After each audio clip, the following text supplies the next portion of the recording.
इससे पहले बच्चों हमने कवि देव का जो है सवैया किया था। अब जो है आगे करते हैं कवि देव का कवित।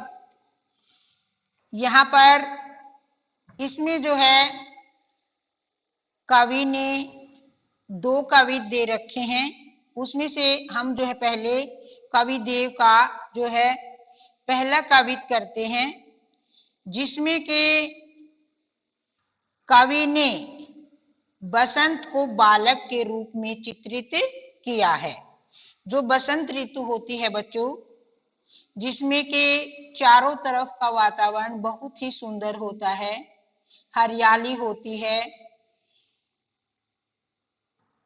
पेड़ों की हरियाली होती है, हवा चलती है तेज, पेड़ों पर पत्ते आ जाते हैं खूब, पौधे फूलों से लद जाते हैं। तो यहाँ पर बसंत ऋतु का वर्णन जो है कवि ने एक बालक के रूप में चित्रित किया है। सबसे पहले वही बच्चों कि हम जो है भाव सौंदर्य लिखेंगे, उसका भाव सौंदर्य करेंगे कि डार दुरुम पलना बिछोना नव पल्लव के।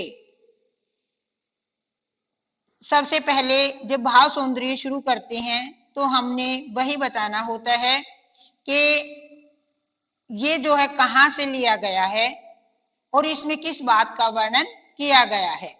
तो बच्चों उसमें हमने इस कवि देव का पहला जो सवैया था उसमें सवैया लिखा था, उसी तरह से इसमें हम कवित लिखेंगे कि प्रस्तुत कवित हमारी हिंदी की पाठ्य पुस्तक क्षितिज भाग 2 में से कवि देव द्वारा रचित कवितों में से एक ये कवित लिया गया है। और इस कवित में कवि ने बसंत को बालक के रूप में चित्रित किया है। कवि बसंत ऋतु को बालक के रूप में चित्रित करते हुए कहते हैं कि डार दुरुम पलना बिछोना नव पल्लव के, कि जो है डार दुरुम पेड़ की डालियां जो है बसंत रूपी बालक का क्या बन गए हैं, पालना बन गए हैं नव पल्लव के, और पेड़ों की पत्तियां जो हैं वो उसका बिछोना बन गई हैं। कवि देव कहते हैं कि पेड़ों की डालियां जो है बसंत रूपी बालक का पालना बन गई हैं और पत्ते जो हैं वो उसका बिछोना बन गए हैं। सुमन झिगुला सोहे तन छवि भारी ते। सुमन का मतलब बच्चों क्या होता है कि फूल, फूल जो है झिगुला, झिगुला मतलब छोटे बच्चे को जो कपड़े पहनाए जाते हैं उसको कहा जाता है।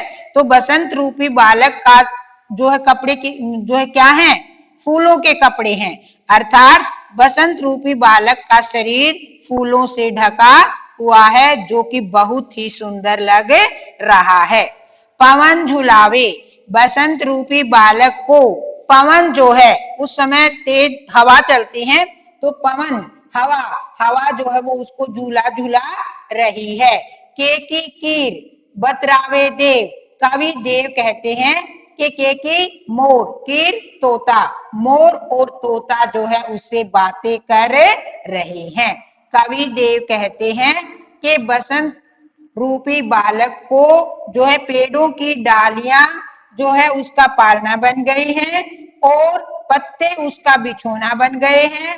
बसंत रूपी बालक का शरीर फूलों से ढका हुआ बहुत ही सुंदर लग रहा है। पवन जो है बालक को झूला झूला रही है, मोर और तोता जो है उससे बातें कर रहे हैं। कोकिल हलावे हुलसावे कर तारी दे, कोकिल कोयल, कोयल जो है उसे ताली बजाकर उल्सावे प्रसन्न कर रही है। किसको, बसंत रूपी बालक को, कि बसंत ऋतु में जब चारों तरफ बहुत ही अच्छा वातावरण होता है, प्राकृतिक सौंदर्य बहुत ही मनोहारी होता है, तो उस समय कोयल भी जो है वो बहुत ही अच्छा गाती है। तो इसलिए यहाँ पर कवि ने कहा है कि कोयल जो है वो ताली बजाकर बच्चे को प्रसन्न कर रही है। पूरित पराग सो उतारो करे राई नून, कंज कली नायका लतान सिर सारी दे। यहाँ पर दो पंक्तियों की इकट्ठी होगी बच्चों कि कमल की कली रूपी नायिका अपने सिर पर लता रूपी साड़ी ओढ़कर बसंत रूपी बालक की नजर उतारने के लिए नमक राई उतार रही है। जैसे बच्चों छोटे बच्चों की नजर उतारने के लिए उनके ऊपर से नमक राई किया जाता है, उसी तरह से कमल रूपी कली जो है वो बालक की नजर उतार रही है। मदन महीप जू को बालक बसंत ताही प्राते ही जगावत गुलाब चटकारी दे। कामदेव के पुत्र बसंत को गुलाब की कली चुटकी बजाकर जगा रही है। कवि देव जो है यहाँ पर कवि देव ने इसमें जो है वो बसंत रूपी बालक के रूप में जो है कवि ने बसंत को बालक के रूप में चित्रित किया है कि बसंत ऋतु के समय जो चारों तरफ का वातावरण बहुत ही जो है मनोहारी होता है, उसको एक बालक के रूप में यहाँ पर कवि ने चित्रित किया है। तो कवि आगे जो है आपने लिखना है कि शिल्प सौंदर्य। शिल्प सौंदर्य में बच्चों आपने क्या बताना है कि कवि देव ने बसंत ऋतु को छोटे बालक के रूप में चित्रित किया है। कौन सी भाषा का प्रयोग किया गया है बच्चों? ब्रज भाषा का प्रयोग किया गया है। कौन सा रस है? श्रृंगार रस का प्रयोग किया गया है और कवित्व छंद इसमें है। उपमा रूपक मानवीकरण अलंकारों का प्रयोग किया गया है। फिर उसके बाद बच्चों आपने क्या बताना है? भाषागत विशेषताएं बतानी होती हैं। भाषागत विशेषता में कौन सी भाषा है? ब्रज भाषा का प्रयोग किया गया है।